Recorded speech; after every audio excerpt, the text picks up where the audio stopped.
have more guests that joined us.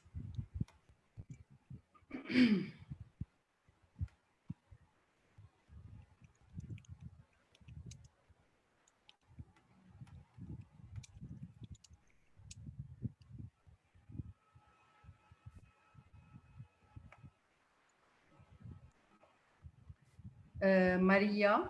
Yes? Would you like to share it on your Facebook? My Facebook, I don't know how to do that. You have to go on my page because we are live already. Yes. You have to go on my page and simply write it, share the post. Okay, I will do that. Yeah, Share. because this way it will be nice for if someone would like to comment, because I'm going to tell them to comment on my page, Okay. not yours. I shared. You shared, okay. Let me just open it on my phone. Now, if any questions, I will be reading them for you. Okay, to our guests on Facebook, can you please give me a sign that you are hearing me? I guess they are, and you shared it, etc. Okay. Just give me a second. We cannot know who we are today while disregarding, ignoring, or rejecting the past and the history and mythology of the world we live in and our current time. In the beginning, drawings were the base. They told the story of every era and population. Even the letters were drawn. And through time came archaeology to recover and analyze the material culture to study human activity. How and why, we're going to know tonight with our fascinating guest. But before I introduce her, let me take you through a short movie.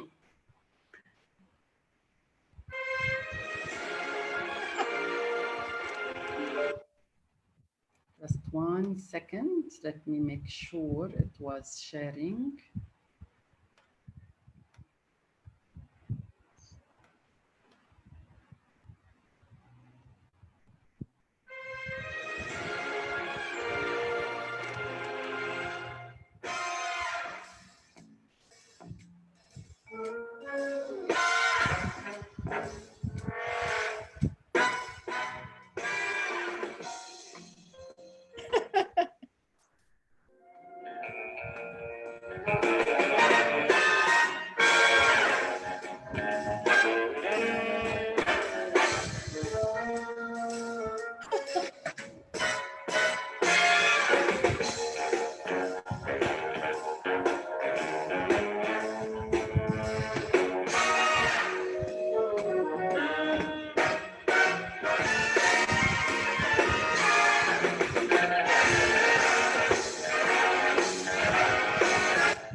Indeed.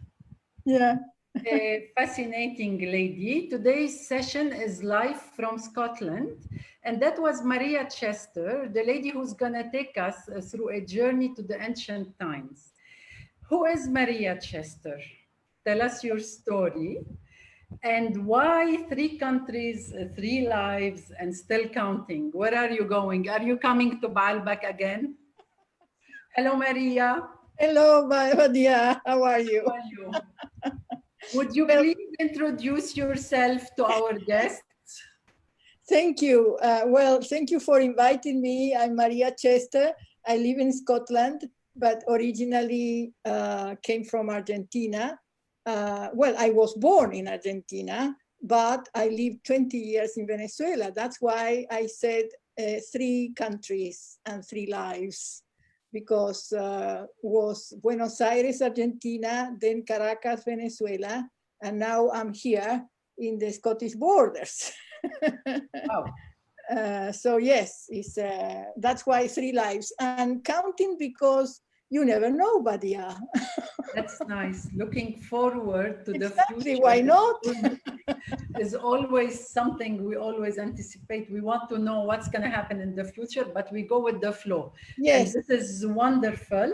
Where did you grow up, actually? I was born in Buenos Aires, and I well, all my infancy and teenage age, when I was a teenager, was in Buenos Aires. But I started to travel very, very soon. So at 16, 17, I was already in Europe, because I was like that. Okay.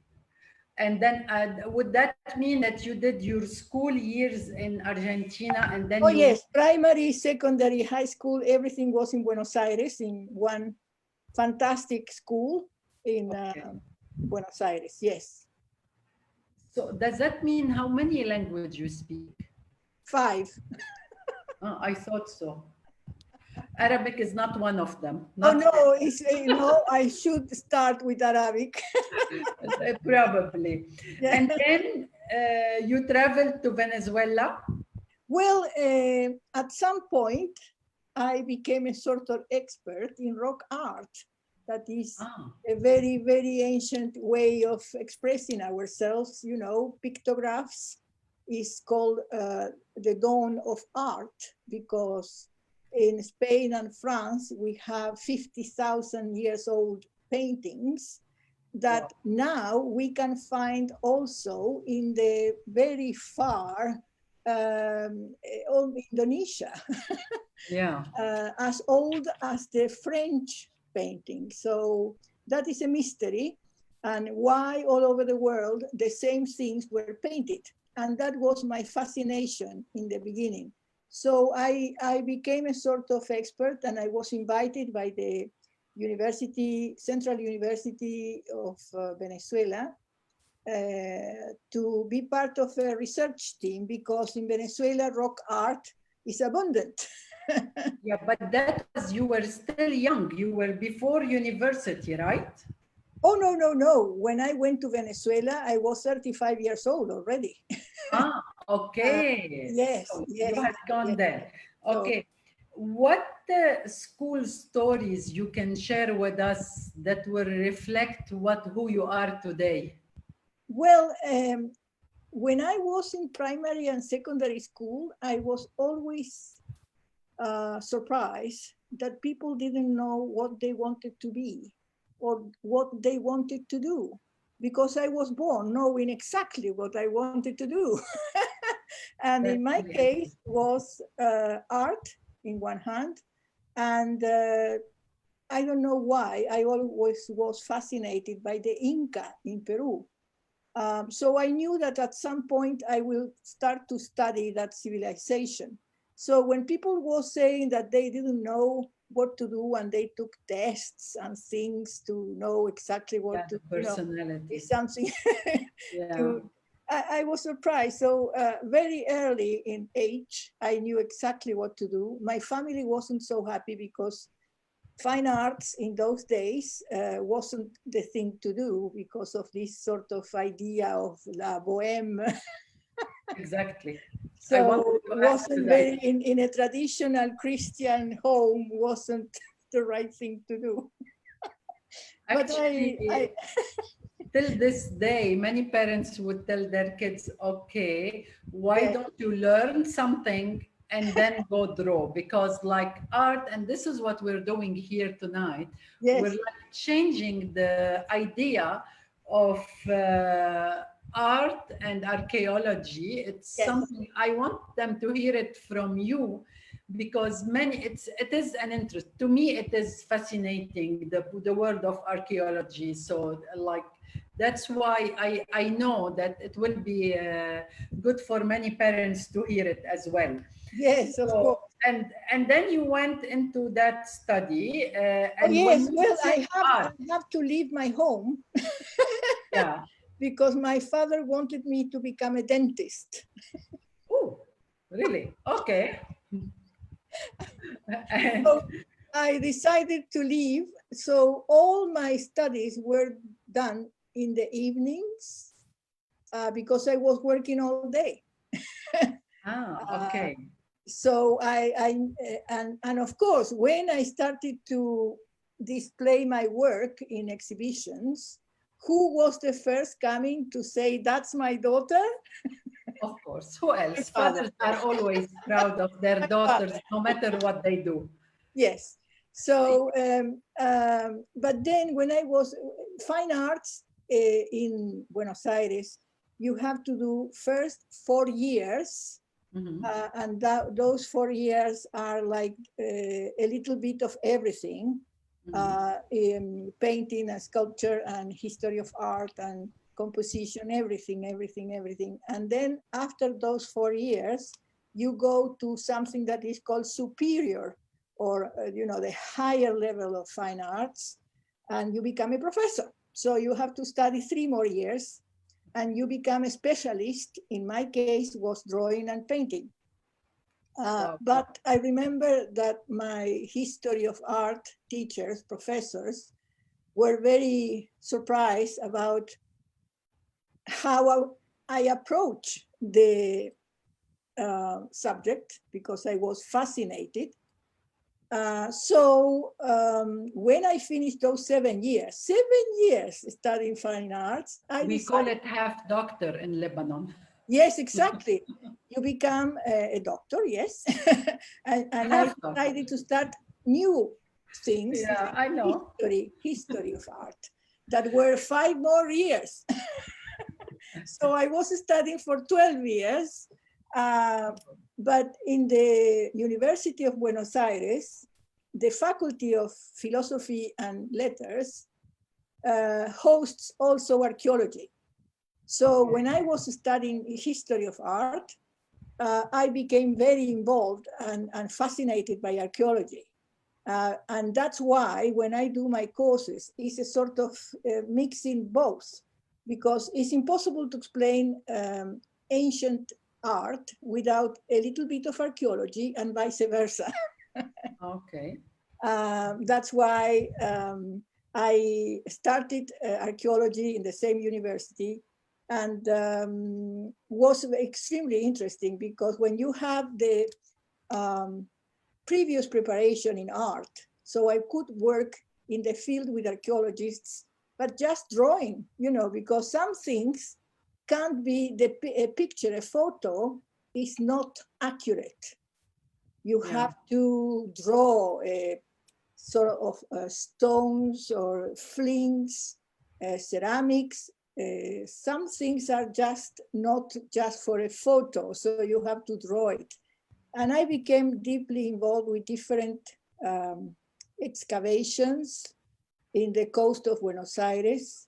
And that was the starting point, because once you start to do that, Badia, you fell in love. Because you found your passion. Oh, yes. And that passion was, I think, grew with you, because you knew all along what you wanted to do. Yes. It was just a matter of time before you reach your goal. Exactly. So, are you an artist? Do you draw? Do you have Oh, paintings? yes, I paint, and I'm very good drawing. I'm better drawing than painting, I think. Okay, it's just one of them. It doesn't matter. Like, you don't have to be perfect at everything. Yes, I am. Yeah. But you are. Okay, excellent.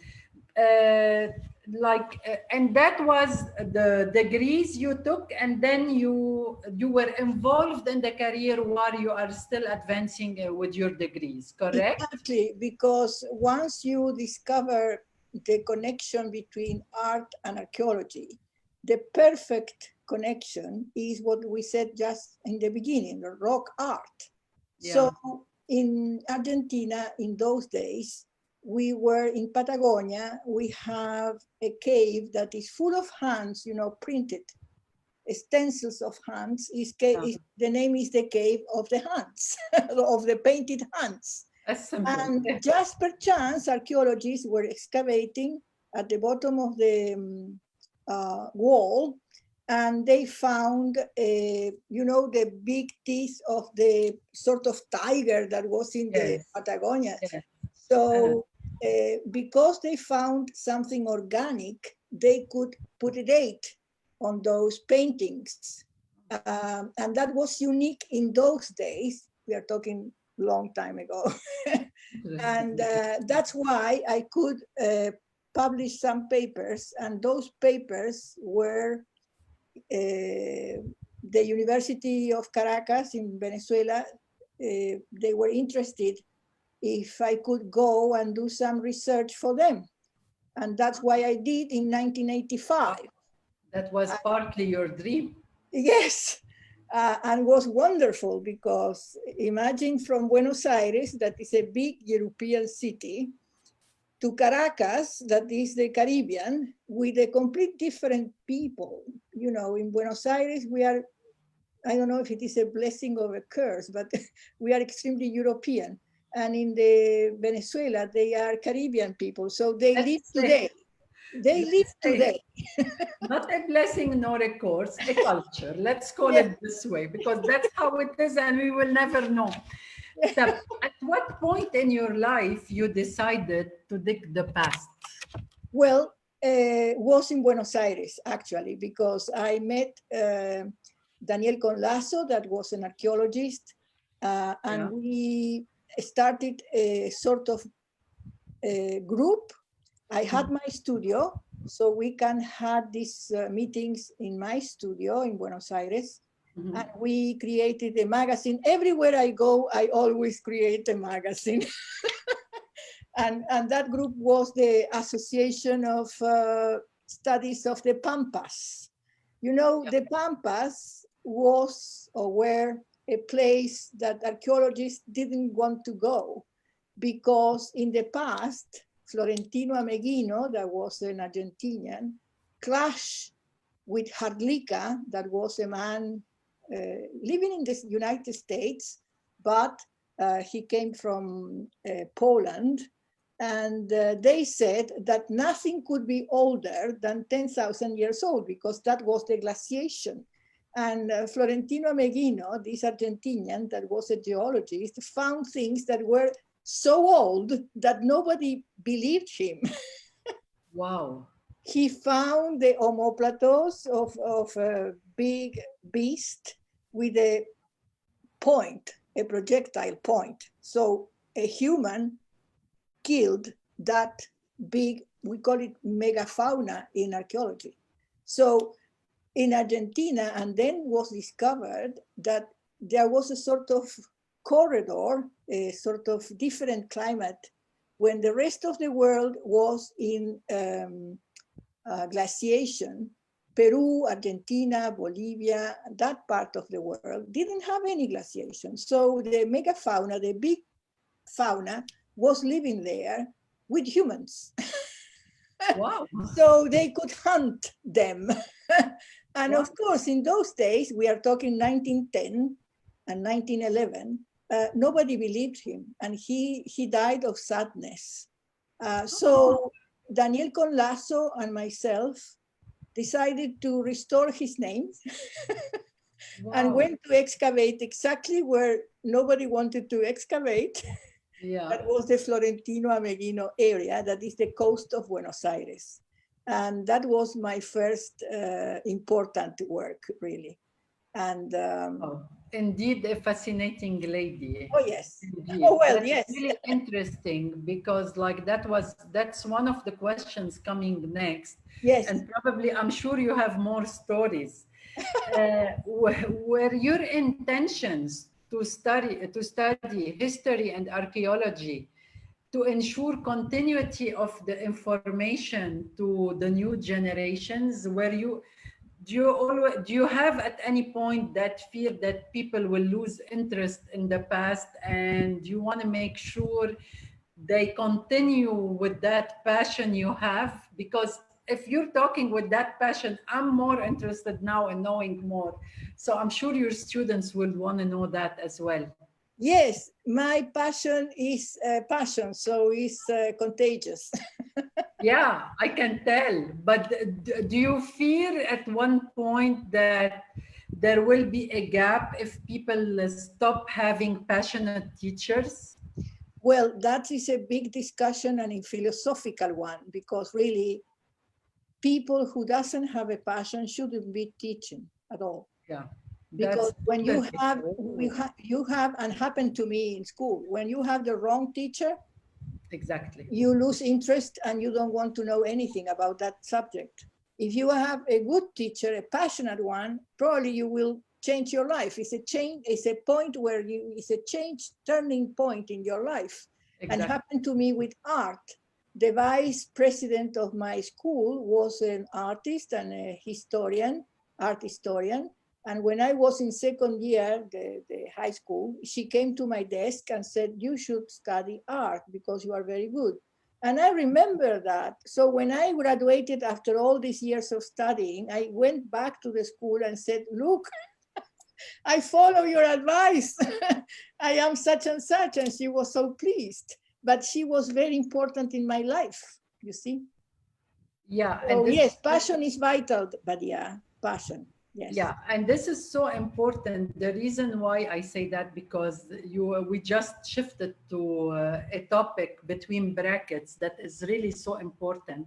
Yes. That nowadays, with the advancement of technology, the book students can learn alone, but it's the teacher that will make them really travel, the contact, the human contact, that will make them travel with their mind from Yes. one place to the other and want to know more, because like it's different than just reading from a computer.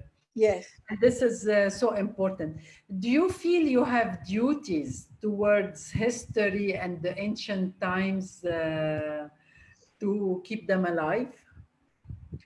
Oh, well, No. that is, let's see. Mm,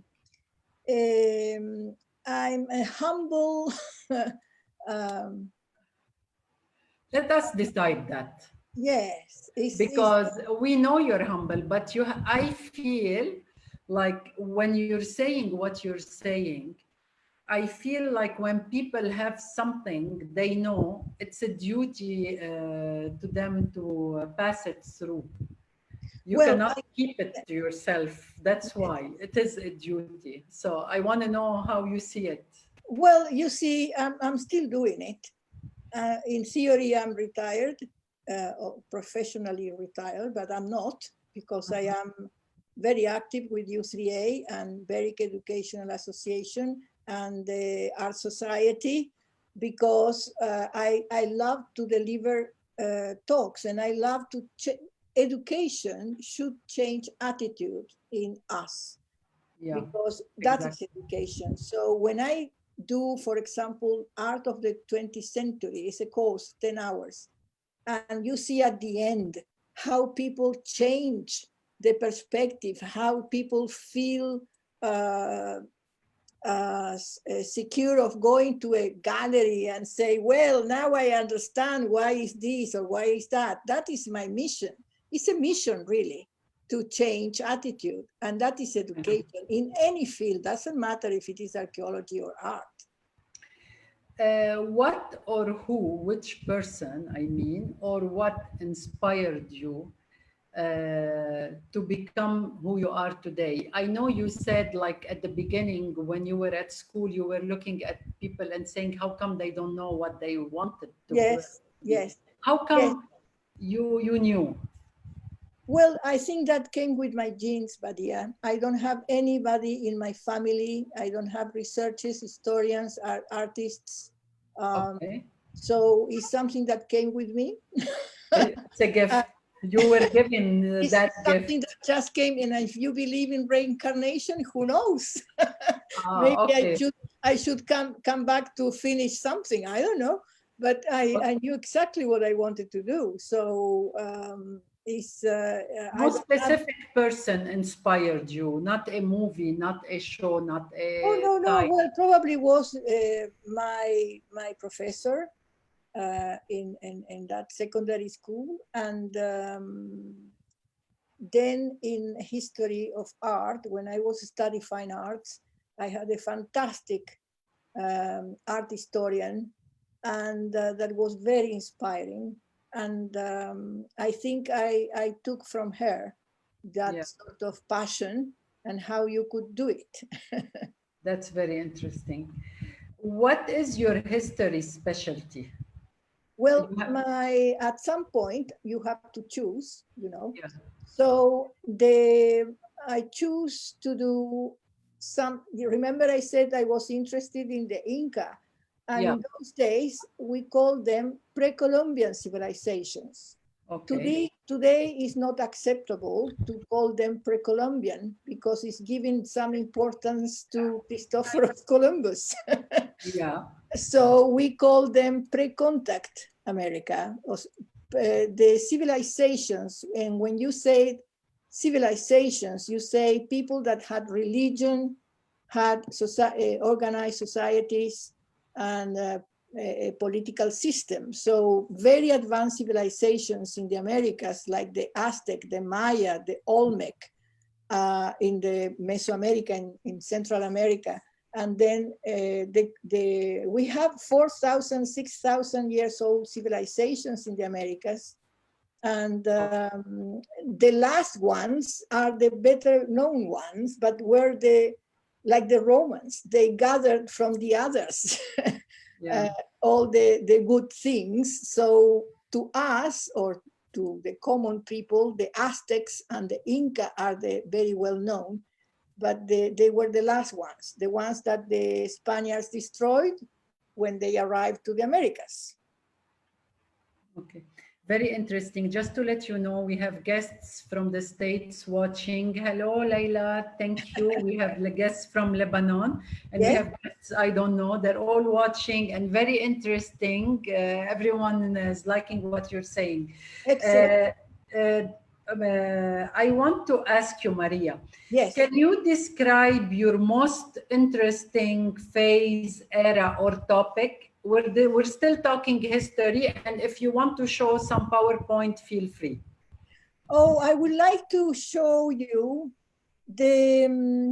I prepare a little something for you, if you want me to share that. Please, of course. I can do that. And while could you able my sharing my screen, please? The host has to allow me to share my screen.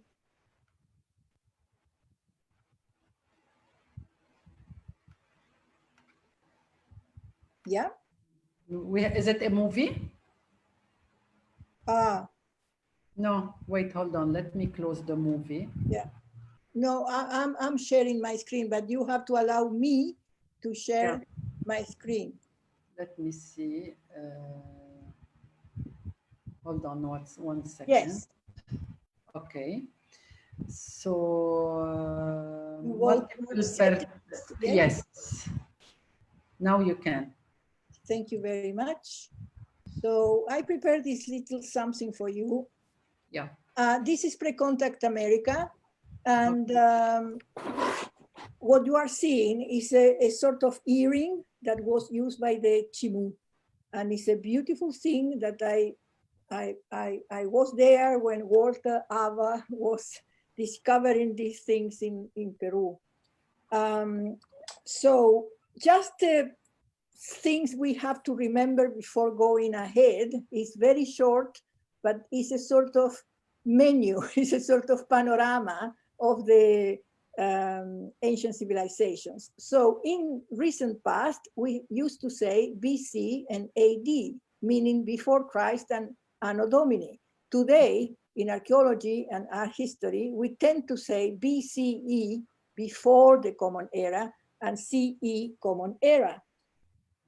This is the Americas. You have North America, Central America, that we call Mesoamerica in archaeology, and South America, as you can see, is enormous.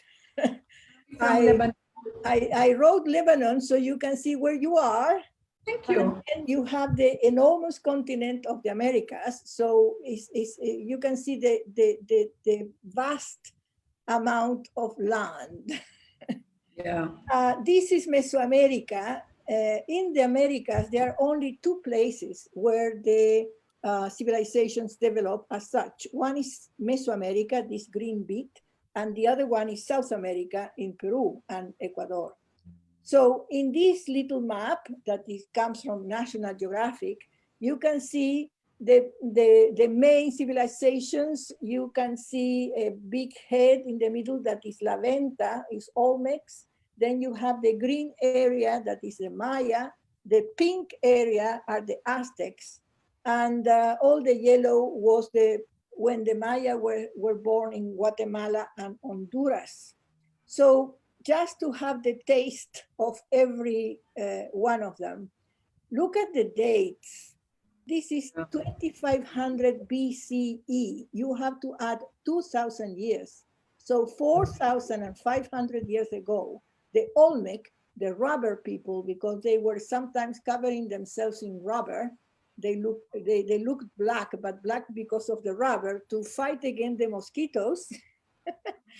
They are famous for these big heads, only heads of the rulers. They were found in the digs because this area, La Venta, where the Olmec were, is now the oil area of production of oil in Mexico. So they discovered these heads all the time.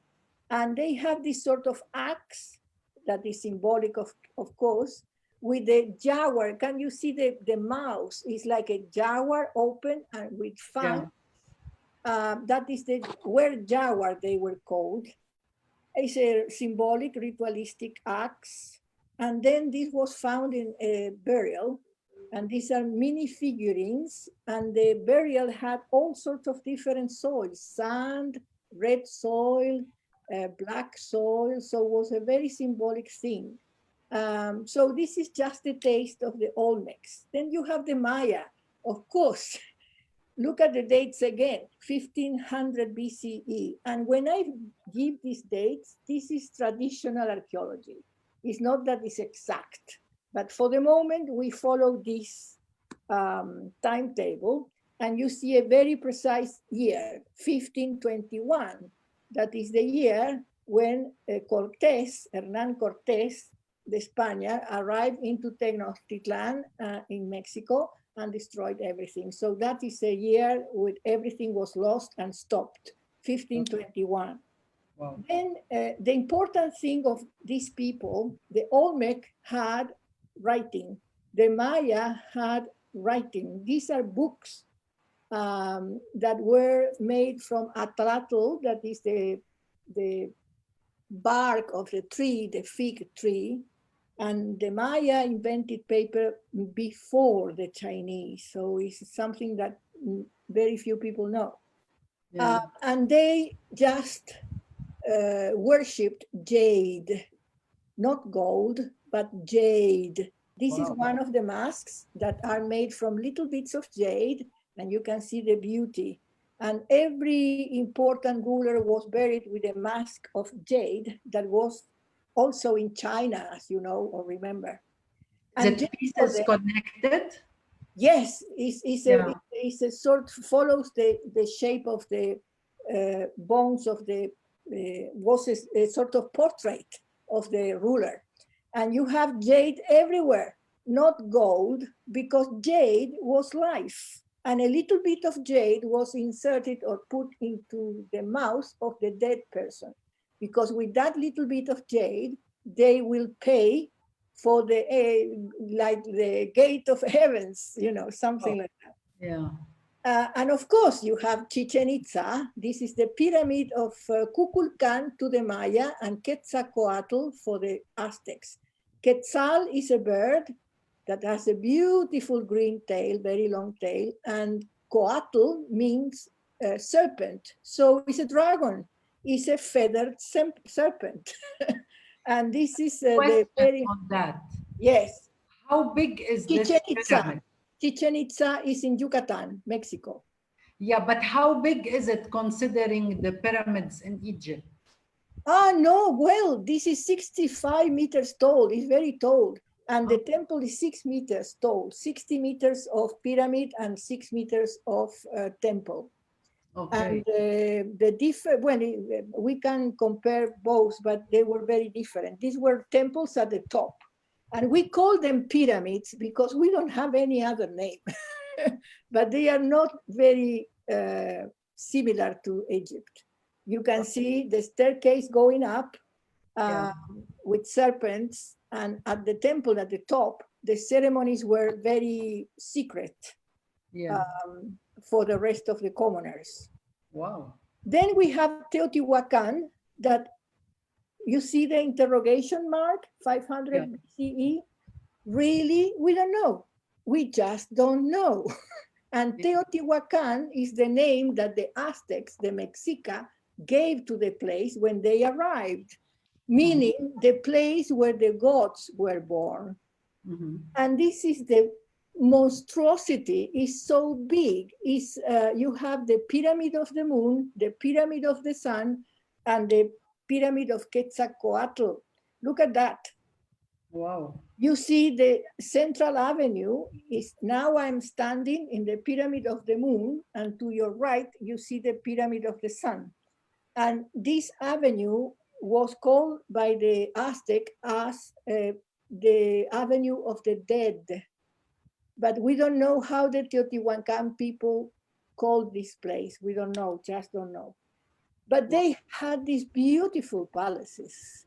They lived very well in palaces. And now, well, we have different stages, first from Mexico archaeologists, Mexican, then Japanese, Sumigada, and then back to Mexico. So we will find out more things, but they had a writing that we couldn't break. So the code wasn't broken and we can't understand what they said. Look at these columns. They are all carved, showing things that we don't understand yet.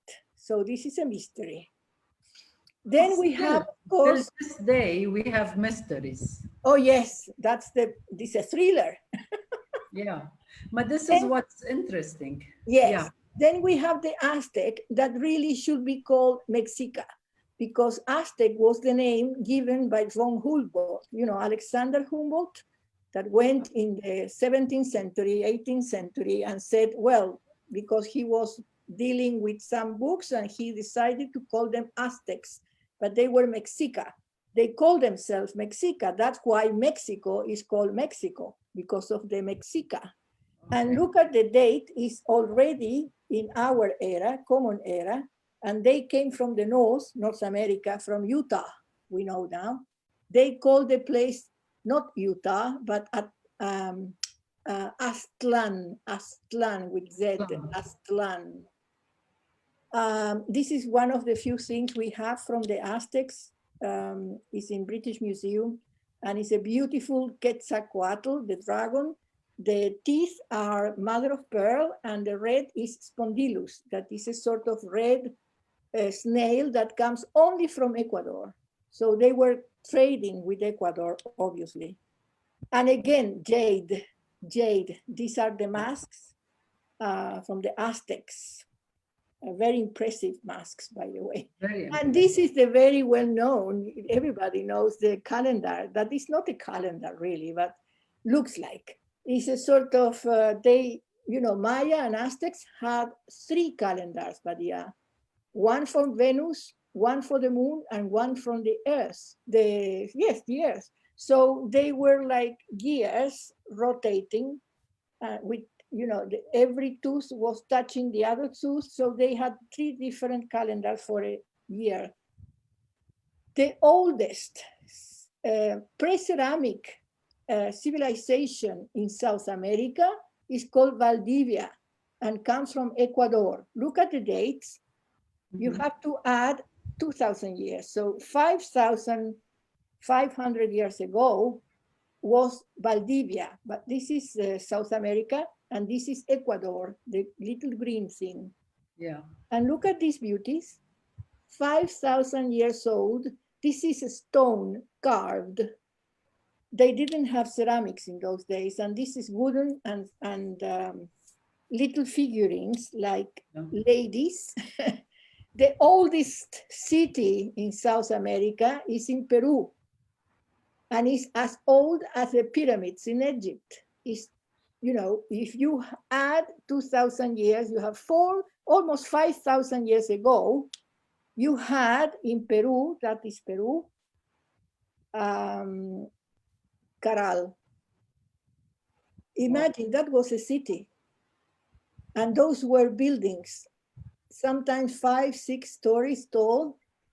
The sunken cylinder, the circular plaza is a common feature for all the Americas. It's against the wind. And today that is sand because they had a bad drought and an extreme climate change in those days. Wow. Look at that. That is the structure. Yes, it's lessons to learn. Look at that. Those are buildings like, you know, stories like today, without the lift, but with staircases. And all the murals are from mud, you know, and you can see very, well, the word primitive is not very elegant, but you can see that very basic design of upside down people. Then you have CHAVIN in Peru. We are closer now. We are 900 BCE, so 2,900 years ago. There were people in CHAVIN, that is Peru, the red one. And this is a mysterious a slab carved. This was used as a table. When Raimondi, that was a traveler, Italian traveler, went to this area in Peru, he was invited by this very humble person to have supper at home. And the dinner was served on top of this table, on top of this slab. And he couldn't believe because he said, "What is this?" And it's called the Stella Raimondi, so in honoring his name. But you can see this CHAVIN, typical CHAVIN figure. You can see 2 hands holding 2 staffs, and the face that is like unfolded. You see the mouth with the fangs, but then you see a sort of mirroring alter ego that goes up, and the feet are like from a bird. So it's a jaguar bird complex that is Pan-American, is everywhere in America. Serpent, birds, and eagles. Maria, that was used as a table, but it wasn't made for a table. No, that was a fantastic carved slab. It's like 3 meters tall. We will never know. You have too many people, you have to feed them. Okay. Yes. And in the temples, they had these sort of heads inserted in the walls. And I don't know if you can see, but the nose has a sort of cotton. The person or the thing can't breathe, obviously. Then you have in CHAVIN also, we don't know the writing, but we found in the local language, they call this pututu. And you can see the carving. You can see that those are writing symbols, could be numbers, could be letters, could be hieroglyphs. And one of the tunnels in CHAVIN temple were full of these carved strombulus. The snail is called, and comes from Ecuador as well. The other civilization that is fabulous is the Moche. And again, we are coming close to our era. It's 200 BCE, meaning 2,200 years ago. The Moche, again in Peru, the north of Peru, they are famous for something that I have a presentation because they are, for many centuries, they were banned by the Catholic Church. because they thought they were pornographic. But they really are just showing, were educational, let's say, and shows everything that you have to know about sex. Interesting. Anyways, this is something I saw. It's a topic. Probably we'll discuss that when we finish. If we can do some focus topics, and you can see in this ceramic the place where you should be drinking has holes, so you can't drink there. You have to drink from here. That is the phallus. Okay. Okay. But they were famous also for this effigy, and every face is different. So we can, if you put all the ceramics together, you can see men, women, some of them were blind, some of them with scars from war. They are portraits of that civilization. Same era, but down to the south of Lima in Peru, we have Paracas. And Paracas is famous for the textiles. They were fabulous textiles. Oh, wow. All sorts of these shamans flying. Can you see the cat face and the tongue that becomes a serpent? And he's flying because he could fly, because he was, taking hallucinogenic plants like peyote. And they just is alter states of the mind. And they were in colors back then? Oh, the colors are intact. Paracas is desertic like Egypt.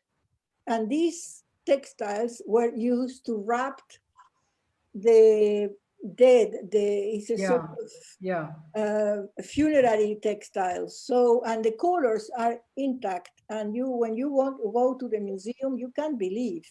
They were very thin like silk, even if this is cotton and llama, because in the coast they use cotton, and they cultivated cotton in different colors already without the dyeing. So it's a technique we lost. We don't know how to do that again. Look at that, 3D, three-dimensional textiles. This is the lady who's fabulous. Very good. Maura, may I ask you first, hello, but may I ask you to mute your screen because we can hear you? Yes, you should just mute your microphone. Yes, thank you. Then we have the NAZCA that many people know because of the lines and geoglyphs of NAZCA. Again, 200 BCE, 2,000 years ago, again, Peru. And those are, you can't see them from, if you walk around, you can't see them. You have to fly to see them. So the first time they were discovered were Pan American flights started to go to Lima. And they, the pilots say, what's that? And those are these figures carved, literally carved. They are 200 meters long. They are enormous and they are all connected. Look, you see you have monkeys, you have hummingbirds, you have eagles, you have dogs, you have spiders, and these are can be seen from above. Look at the beautiful kusi. In Quechua means spider.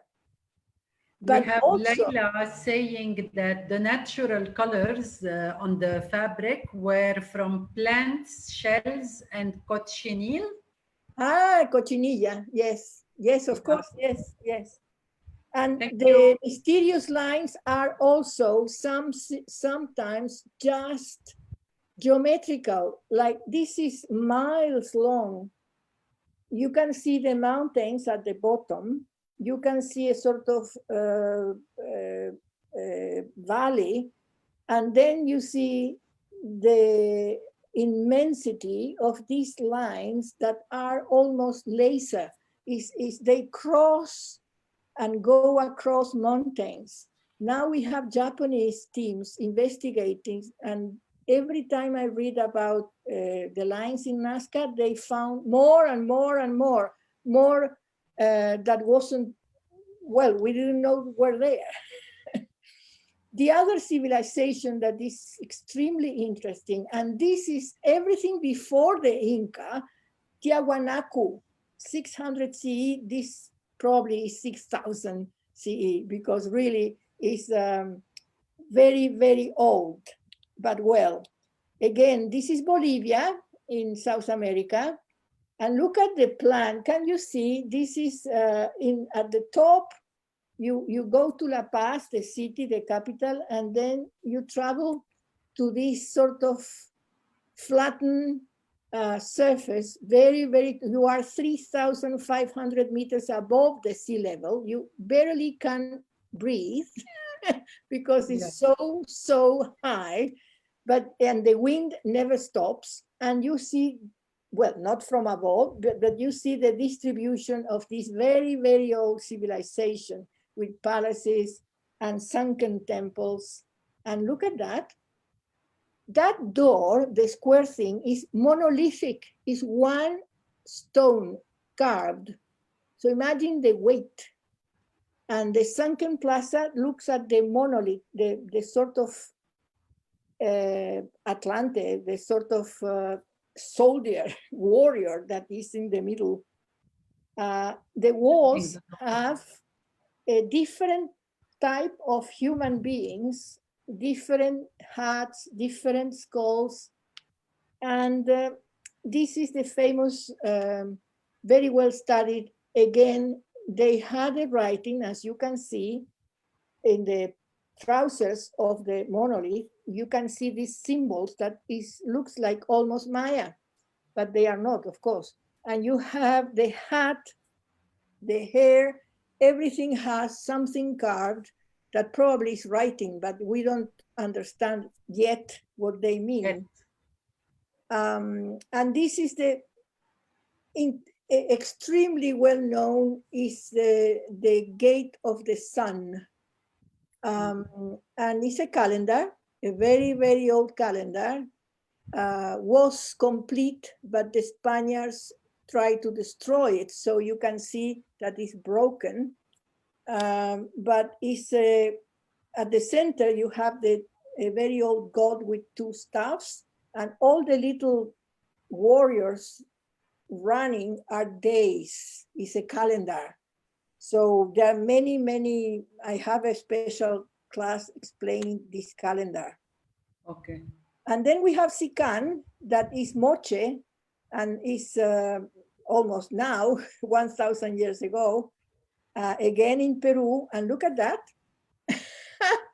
Is when Walter Alva discovered this tomb, he couldn't believe because it was covered in gold, was our Tutankhamun, the Tutankhamun of the Americas, because everything was gold, and everything you see, this is a replica, of course, in the museum, but everything was made of gold. And from this tomb are the very famous tumi. Tumi in Quechua means knife. And you see this semicircular is because you use you cut, not like we use the knife, but in a sort of swing movement. We still have it in Lebanon, actually. We still use that knife like this. Really? Really? The big leaves. Ah, well, in Italy, they have a sort of similar thing. Yes. To cut parsley and things like that. Yeah. But it's very effective, and you can see this is Payek, is a god, and can you see behind him, he has two wings. Yeah. Because when he finished his mission in this earth, he flew away from the Pacific coast, and the hat is symbolic. Both are different. You can see one has curvy things and the other has a sort of geometrical Greeks. Yeah. All those are different meanings. And those are the funerary masks that were found covering the skull, the head of the rulers. Beautiful things. Are those jades on the eyes? Yes, yes, it's jade. semi-precious stones were more valuable than gold for them, like the Maya and the Aztecs. And then finally, the Inca, look how short they were. You know, in 1534, a cousin of Cortés, the one who destroyed Tenochtitlan, the Aztec civilization, his cousin, Francisco Pizarro, asked for permission and went south. And well, lucky him, he found the Inca. So he himself could destroy something else that was Cusco in the middle of the Andes. So very few things from gold remain because everything was melted and sent to Spain. So these are the llamas. And this is a beautiful, beautiful sort of iguana, Yeah. with little dingling things at the bottom. And of course, the thing you know about the Inca is Machu Picchu. That is still intact because the Spaniards never found Machu Picchu. Was found in 1911 by Hiram Bingham, that was not an archaeologist, he was a geologist from United States. So it's a fantastic city. If you go to Machu Picchu, I always said it's a transcendental experience, because if you are sensitive, you feel a sort of, it's so magical, it's magnificent. And that's it. It's just a flavor for you. It looks magical. Anyways, but you have to answer me. Yes. Which era is the most interesting to you, and which era do you feel is you? You belong to that era as a soul. Ah, well, I have different incarnations, so it's difficult to answer. Two questions. Huh? But which one is the most interesting and fascinating to you, and which one you feel you belong there? Oh, well, since the beginning, I was in love with the Inca. Then I discovered Crete, Gnosos, and then I deeply admire the Akhenaton, the Amenophis IV. You know, 4,000 years ago, well, 3,300 years ago, there was this man ahead of his time. He was the father of Tutankhamun, and he anticipated the monotheism. You know, he changed Amon for Aton. He's Akhenaton, the one god. And of course, he built cities and, you know, Nefertiti, that was his wife. And also before Akhenaton was Hatshepsut, that was a fantastic pharaoh, that was a lady. So there are many, many eras that I admire, but I think I belong to this one. That's why I'm here. That's why you're here. Now, okay. I want, in your opinion, I want you to name for me an important figure in history. And well, why do you feel that person was important? Well, because to keep a sort of coherence with my admiration for the Maya, I think Kukulkan for the Maya and Quetzalcoatl for the Aztecs. He was a man, has the name of a god, but he was a man that changed religion forever because he tried to change human sacrifice for flowers. Wow. So, you know, just water and flowers. And of course, then people who didn't like him make him drink a lot. And apparently he did have sex with someone he shouldn't have sex.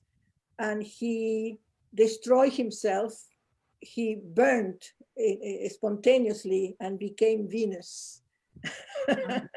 Wow. But it's a fantastic story, really, of Kukulkan or Quetzalcoatl, and I admire him for that.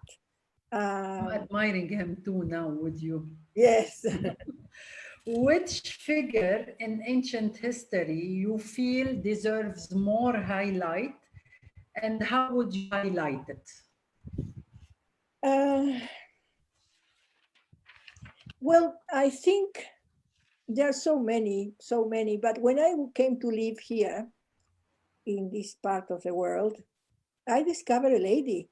I didn't know anything about her, but when the Romans came to this part of the world, you know, we have a Roman everywhere.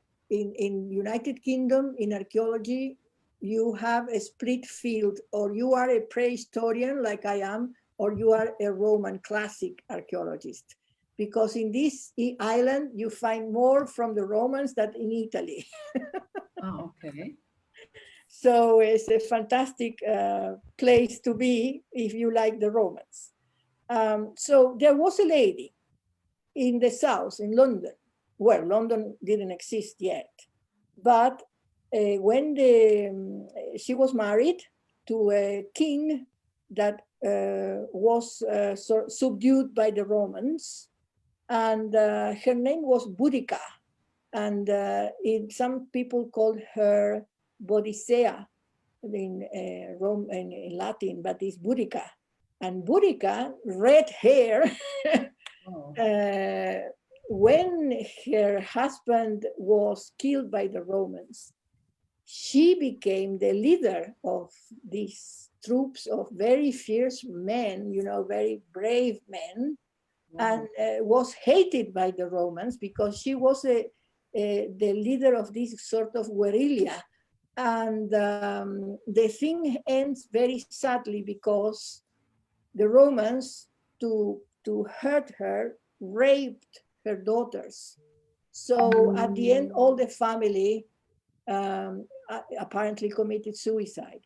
But Boudica has a sculpture, a statue in London of a beautiful statue. So if you want to know more about Boudica, I think we should talk about Boudica. Okay, good. We'll have As another women. session. I think I have a feeling on her. So this is a new hero for me. Ah, good. For you, I think you just mentioned archaeology on time because we're going to shift our discussion a bit to more archaeology. Okay, yes. But I can't have enough of the history, knowledge you have, and want to know more. In simple terms, what is archaeology? Oh, well, the word itself is archeo, logos. So archeo in Greek means old, and logos is knowledge. So it's sort of knowledge of the past. And it's a very new science because imagine your Baalbek was excavation started recently in 1898, 19th century. Archaeology as such wasn't a science or wasn't accepted because until the 19th century, we will talk about antiquities, you know, antiques. Yeah. So, and antique societies and things like that. And we had French and British archaeologists going to Egypt with dynamite, exploding everything. That is so sad. And you know, Florentino Ameghino, the man I mentioned, when he was investigating, he wrote in those days, you didn't write in Spanish, you wrote in French.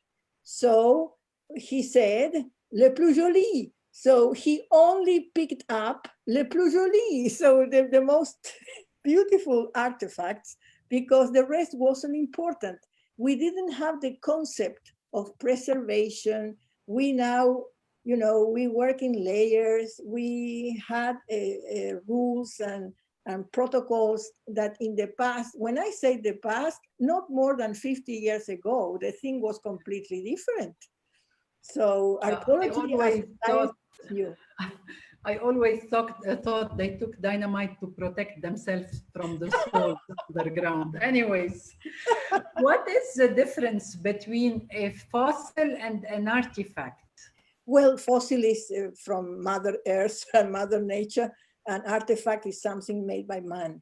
So it's a way, it's done by us as the human intervention. Okay, interesting. Well, can you brief us about Stone Age, Bronze Age, and Iron Age? Well, as I said before, archaeology wasn't a science with rules a century ago. So in 1850, something like that, these directors of museums try to put things in order. So they have to separate things. Okay. So they said, okay, this is iron, the rope, and the bronze, stone, and iron. All these fabulous civilizations I just show you in my brief presentation, in the Americas, we never reached the Iron Age. We don't have iron. We didn't process the iron. We didn't have tools made from iron. So the Americas had just Bronze Age. All the tools were made from bronze. Okay. So at some point, that was in Copenhagen when people started to put things apart, you know, stone, bronze, iron. But then in the British Museum, Lubbock, John Lubbock, was again 1865, something like that. He said, oh, well, but the stone is not all the same, because you can see some stones are rough and some stones are polished. So he said, okay, let's classify. So it's paleo, meaning old, lithic, meaning stone, paleolithic, mesolithic, and new lithic, so new stone. And that is a very rough, but of course, people living in the Iron Age didn't say, oh, I am from the Iron Age. That is a frame. That after. Yes, that is a frame to work, or a frameworks for archaeologists, drawers where you put things in. It's a zone, okay. Yeah. How do archaeologists record their findings, and especially that you went excavating, as you told us? Well, so how do you guys do that? I'm lucky enough to be in this business for almost 50 years. I'm lucky to have you with us tonight, actually, because it's a very interesting topic. Yes. In the beginning, you know, we started using newspaper to wrap things. At some point, plastic bags started to be used to keep things, until we discovered that plastic can contaminate some objects, so you don't use that. For example, organic remains that you want to date with C14, you have to wrap them in foil, not in plastic, never ever in plastic. Wow. But that is so, today you have to be really a scientist to follow all the protocols, because anybody should be able to follow your excavation. In the past was a mystery. We have here examples close to where I live in Holy Island.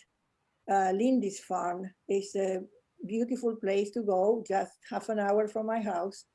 And there was there is a castle across, and there was this archaeologist in the 70s that discovered and rescued, I don't know how many boxes of things that nobody ever understood, because he had his own code, his own registers or systems and methods, and at the end, nobody understood what he wanted.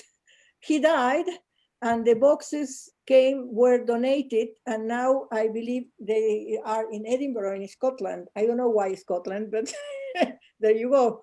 So I'm very close to the team of archaeologists that are working today, and for them it's a nightmare, because so many links are lost forever, because in archaeology, it's like a book.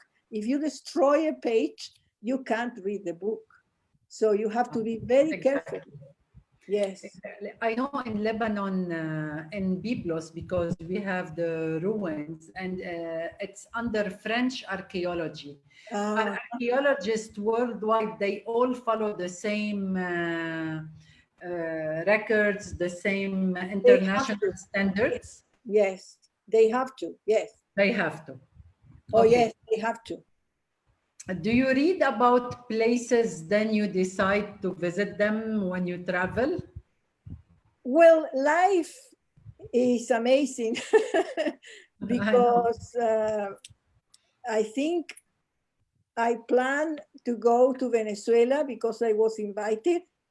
But then you start to do things and meet people, and it's like I meet you and you invite me to do this, and then someone invite me to do that. So at some point you are not really choosing, but deciding what to do first because you want to do everything.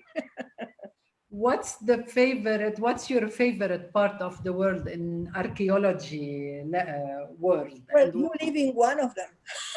Ah. You live in one of them. But we didn't have enough of that with the visit. No, not enough. Yes. I want to show another movie. Yes. About you. Oh. I want to show them another side of you. Okay. Okay, so bear with me. Let's see. Let's see it together. 1 second.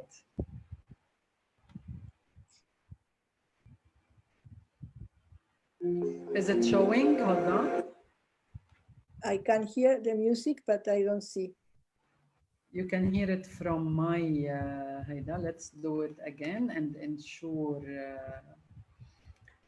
it is shared properly.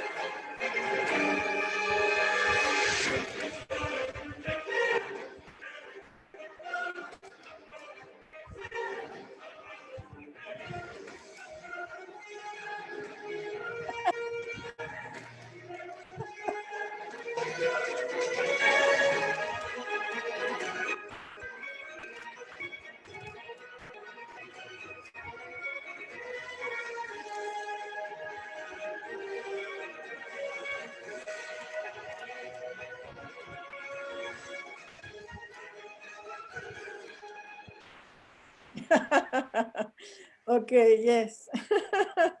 Actually, let me tell you my opinion about that movie. Yes, yes.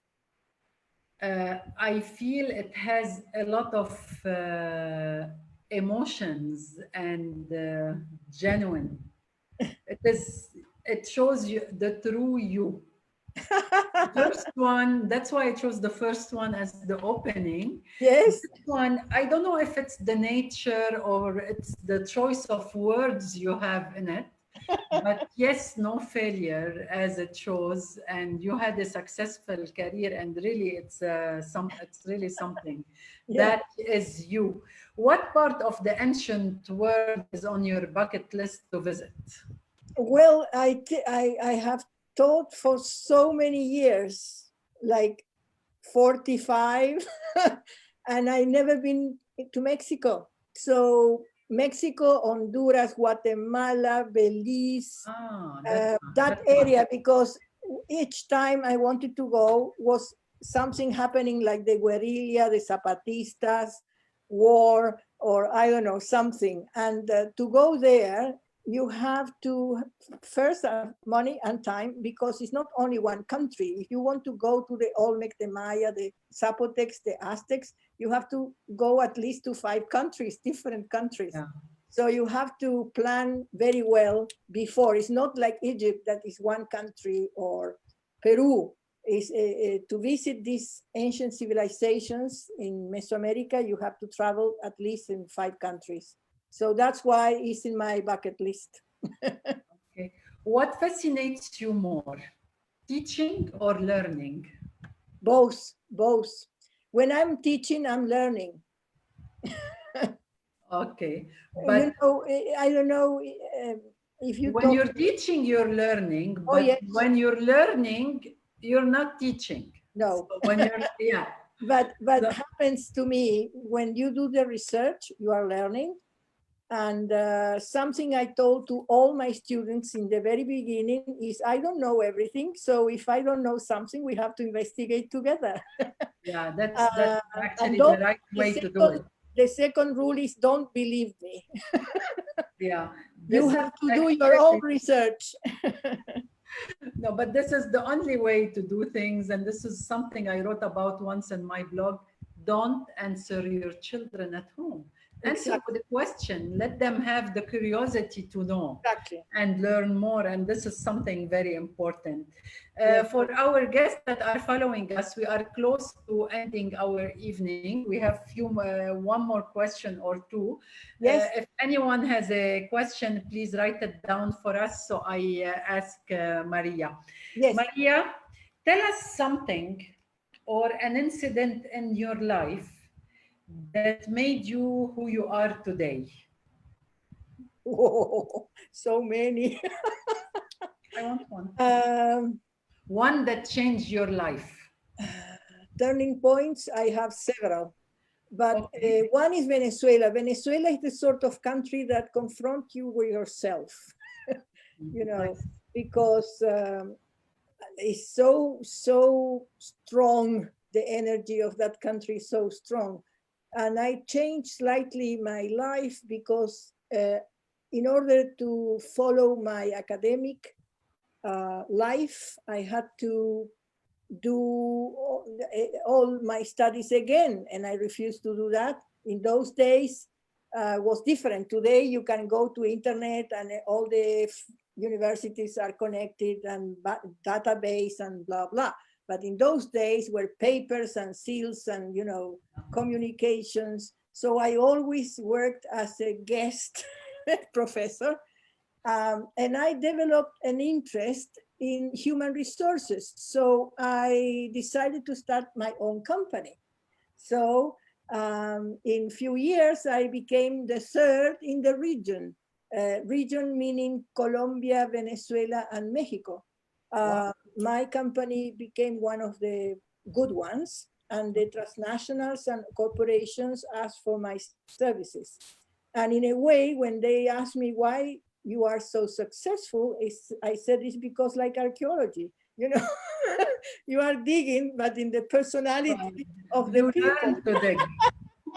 You learn to dig and see and find your soul and your passion and Yes. get the best out of it. And So yes, it was a very interesting experience, and that was a turning point.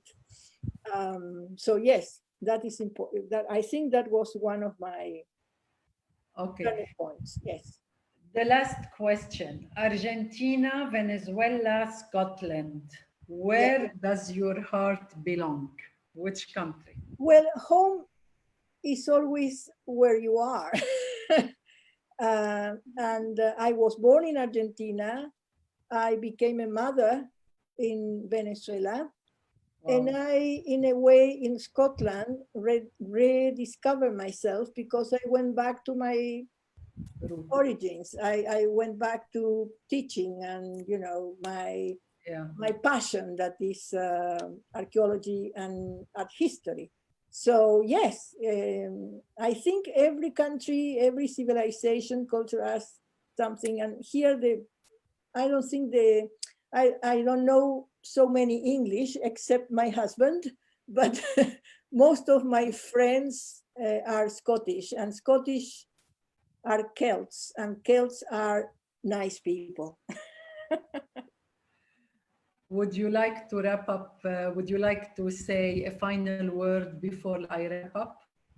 Well, but yeah, that this is amazing. I was enjoying being with you and your guests, attendees, and I will love if to do something together if you want me to, in the sense of online talk or something for your people. And I hope we will see each other soon again. Because when I met you, I told you that I was happy to meet you again. I know. I remember that. Yes. The first day when I came to you to breakfast. I Yes. remember that very well, but now I know why exactly. Maria Chester, it was a pleasure hosting you tonight. Yes. That was Maria Chester, a lady of 5 languages, 3 countries, 1,000 lives, I'm going to say, not one, because I felt her soul visited every era and civilization she did. What's important in life to do whatever we do with passion. Yes. And Maria Chester is one successful example, on top of being the General Secretary for Aiuta International. This is something we failed to mention because we sunk in history. We never mentioned that, yes. Yeah. So imagine, on top of everything she is the General Secretary of Aiuta International, the third age university. Yes. Maria, thank you very much for being with us, and we'll see you again sometime. Invited me. That was very nice. Bye. Bye. Take care. Bye. Thank you.